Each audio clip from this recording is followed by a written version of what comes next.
अहिले प्रतिनिधि सभा फेरि विघटन भएको छ र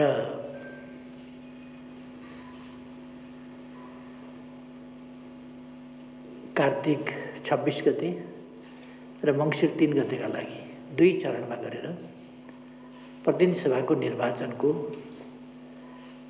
मिति तोकिएको छ।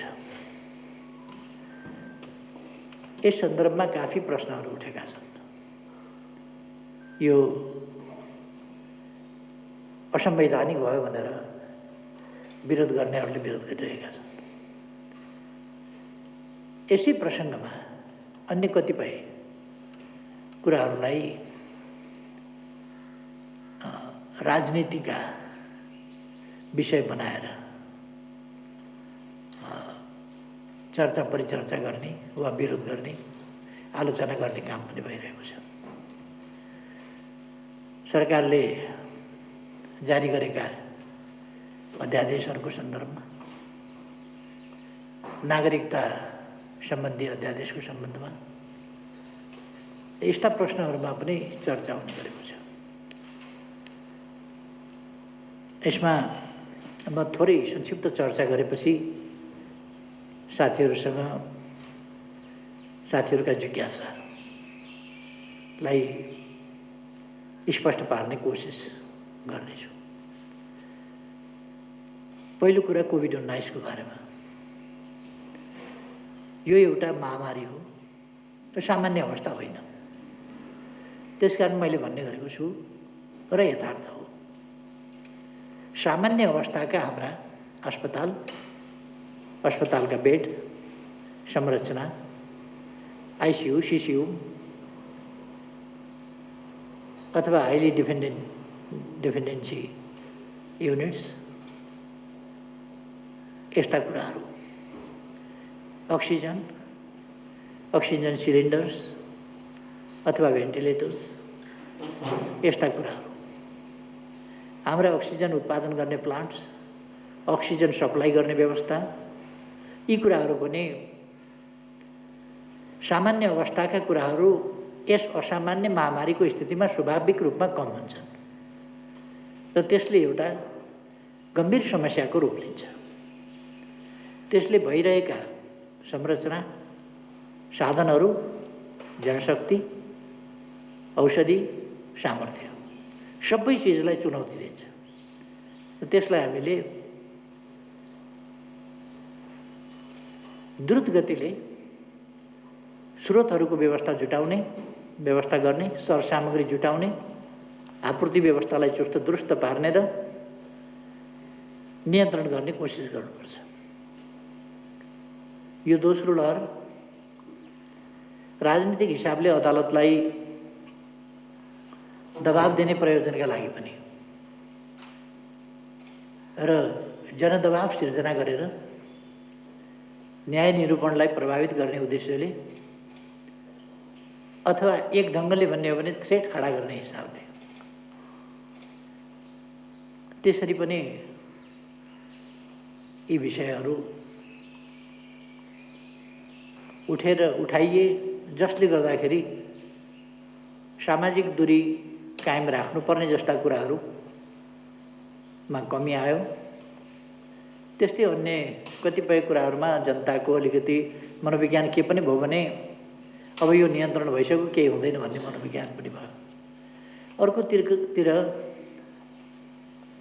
आस्थागत पक्षहरू, धार्मिक कारणहरू आदिले गर्दा पनि कहीँ कुम्भ मेला, त्यस्ता कुम्भ मेलामा फेरि आस्थाका कारणले सहभागी हुनै पर्ने र त्यस्तो कुम्भ मेला जस्ता कुराहरू वा धार्मिक जात्रा जस्ता कुराहरूमा भिडभाड गर्नै पर्ने, यस प्रकारका कुराहरूले पनि सजिलो भयो सङ्क्रमण र खुला सिमानाका कारणले पनि यो दोस्रो लहर पनि त्यसै गरी सजिलोसँग फैलिन पायो र हामीले यसलाई तीव्र गतिले बढ्नबाट सुरुका केही समय रोक्न सकेनौँ र अब यसको बढोत्तरीलाई कन्ट्रोल गरिएको छ।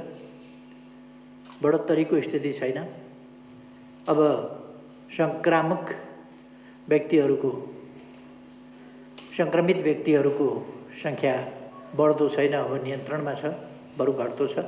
मृत्युदर बढ्दो छैन, अब घट्दो छ। र यसरी एक ढङ्गले यसलाई नियन्त्रणभित्र ल्याइएको छ। र नियन्त्रणभित्र ल्याउनका लागि हामीले हाम्रा प्रयासहरू सम्पूर्ण केन्द्रित गर्यौँ। हाम्रा प्रयासहरू केन्द्रित गर्नसँगै हाम्रा प्रयासहरूमा साथ सहयोग दिने हाम्रा छिमेकी मित्र राष्ट्रहरू, अन्तर्राष्ट्रिय समुदाय, विश्व स्वास्थ्य सङ्गठन, संयुक्त राष्ट्र सङ्घ, संयुक्त राष्ट्र सङ्घका मातहतका विभिन्न सङ्घ संस्थाहरू र अरू तमाम सङ्घ संस्थाहरू, व्यक्तिहरू जसले यसमा योगदान पुर्याउनु हो, धेरैले योगदान पुर्याउनु भएको छ। विभिन्न देशका सरकारहरूले सामग्रीहरू आपूर्ति गर्नुभएको छ, कसैले नगद सहयोग गर्नुभएको छ। सबैलाई म नेपाल सरकारको तर्फबाट धन्यवाद भन्न चाहन्छु। हामी भ्याक्सिन उत्पादक होइनौँ, तर भारतपछि दक्षिण एसियामा भ्याक्सिनको प्रयोग सुरु गर्ने, खोपको सुरु गर्ने हामी दोस्रो देश हौँ। उत्पादक नभए पनि हामीले सुरु गऱ्यौँ र हामीले खोपको क्रमलाई अगाडि बढाइरह्यौँ। हाम्रा छिमेकीहरूले अनुदानमा पनि सहायता गर्नुभयो र हामीले किन्न पनि प्रारम्भ गऱ्यौँ। तर बीचमा जब स्थिति उत्पादक देशहरूमै भयावह भयो अथवा त्यसको वितरण विभिन्न देशहरूमा वितरण त्यसको माग बढी भयो र आपूर्ति त्यसको अनुपातमा पुर्याउन नसक्ने स्थिति भयो। ती अनेक कारणहरूले गर्दा भ्याक्सिनको सहज उपलब्धता र हामीले तीव्रताका साथ भ्याक्सिनेसनका कामलाई अगाडि बढाउन सकेनौँ। तर हामीले यसलाई निरन्तरता दिएका छौँ र हाम्रा प्रयासहरू जारी छन्। अहिलेसम्म भारतबाट 20 लाख डोज आइसकेको छ र चीनबाट 8 लाख डोज पहिले आइसकेको थियो र हिजो सम्माननीय राष्ट्रपतिज्यू र चिनी आमा राष्ट्रपतिका बीचमा भएको कुराकानीबाट थप 10 लाख डोज चीनले अनुदानमा दिने भएको छ। यसरी अहिलेसम्म चीनले 18 लाख अनुदानमा दिने, भारतले 10 लाख दिइसकेको छ। 10 लाखहरू थप हामीले किनेर ल्याएका छौँ। यसरी 28 लाख डोज भयो र अर्को 10 लाख आइपुग्दाखेरि हामीसँग 38 लाख डोज उपलब्ध हुन्छ। अरू भ्याक्सिन ल्याउनका निम्ति हामी प्रयासरत रहेका छौँ। अहिले यो असहज अप्ठ्यारो परिस्थितिमा संयुक्त राष्ट्र सङ्घका यहाँ आवासीय प्रतिनिधि र त्यसै गरी विश्व ब्याङ्कका क्षेत्रीय निर्देशक लगायत विभिन्न राजदूतावासहरू सबैको पनि जस्तो प्रकारको सकारात्मक सहयोग रह्यो, यो हाम्रा निम्ति खुसीको कुरा हो र मैले अघि नै भने म सबैलाई धन्यवाद भन्न चाहन्छु। अब पनि म अन्तर्राष्ट्रिय समुदायलाई नेपालको परिस्थितिलाई सामना गर्नका लागि अब खास गरी भ्याक्सिन उपलब्ध गराउने कुरामा डोनेसन हुनसक्छ भने ठिक छ, डोनेसन हुन सक्दैन भने हामी किनेर पनि लिन तयार छौँ। त्यसकारण हामीलाई भ्याक्सिन उपलब्ध गराउने कुरामा सबैसँग हामी आग्रह गर्न चाहन्छौँ जहाँ जहाँबाट सकिन्छ। तर एउटा प्रश्न के छ भने अलिकति 2-4 लाख 5 लाख 10 लाख गरेर लिन अप्ठ्यारो हुन्छ, किनभने डबल डोज लगाउनु पर्ने हुन्छ र एउटा मान्छेलाई एउटाको डबल डोज र फेरि अर्को एउटालाई एउटाको सिङ्गल डोज, अर्कालाई फेरि त्यसैलाई अर्काको डबल डोज गर्न मिल्दैन।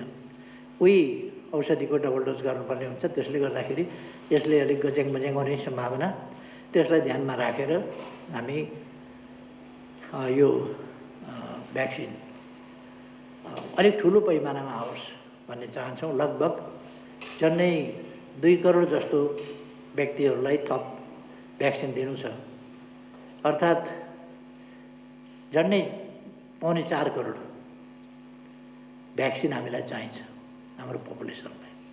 त्यस कारण अलिक ठुलो मात्रामा हामीलाई भ्याक्सिन उपलब्ध गराउनका निम्ति म सबै मित्रहरूसँग पनि आग्रह गर्न चाहन्छु र यो कुरा यहाँहरूका सञ्चार माध्यमहरूबाट जाओस् भन्ने कुरा पनि म आग्रह गर्न चाहन्छु।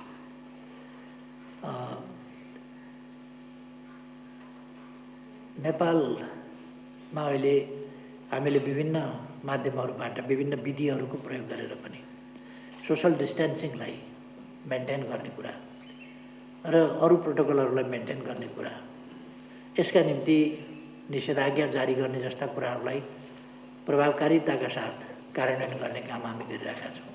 यी सबै कुराले नियन्त्रणमा अहिले आउने बाटोमा गएको छ, तर अन्डर कन्ट्रोल यो यद्यपि बढ्न दिएका छैनौँ, तर यो अब घट्ने स्थितिमा गइसक्यो भन्न सकिने अझै स्थिति छैन, तर हामी यसलाई घटाएर लाने प्रयासमा छौँ। यसका निम्ति हाम्रा स्वास्थ्यकर्मीहरू, डाक्टर, नर्सेस, अरू स्वास्थ्यकर्मीहरू र अस्पताल र त्यससँग सम्बन्धित र यसको उपचार वा व्यवस्थापनसँग सम्बन्धित सबैलाई पनि म धन्यवाद भन्न चाहन्छु। यस विषयमा मैले यति नै राख्दा पुग्छ जस्तो लाग्छ।